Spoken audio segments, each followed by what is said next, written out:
El nostre grup estudia la biologia cel·lular i com aquesta està alterada en malalties com el càncer i d'altres.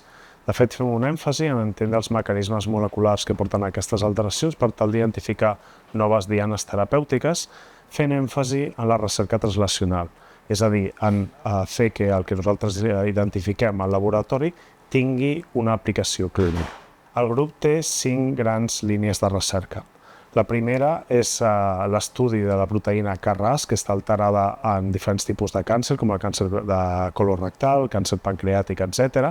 I el que volem fer és identificar noves teràpies, noves estratègies terapèutiques per tal d'eliminar aquests tumors que depenen de KRAS. També estudiem el transport intracel·lular de colesterol, que està alterat en malalties com l'Niemann-Pick tipus C, i intentem entendre els seus mecanismes de control per tal d'identificar noves dianes que es puguin utilitzar per normalitzar el transport de colesterol dins la cèl·lula. Una altra línia de recerca que tenim al grup és la de mort cel·lular, senescència i medicina de precisió contra el càncer.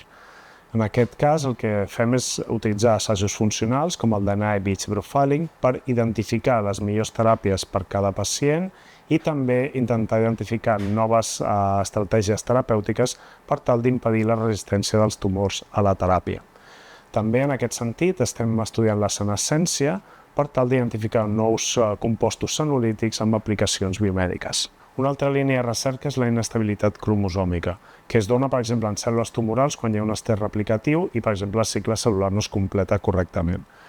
En aquest sentit, estem estudiant com l'autofàgia i els lisosomes tenen un paper protector enfront d'aquesta inestabilitat cromosòmica i, de fet, hem identificat un nou biomarcador, que serien els nuclis toroidals, que pot tenir aplicacions biomèdiques.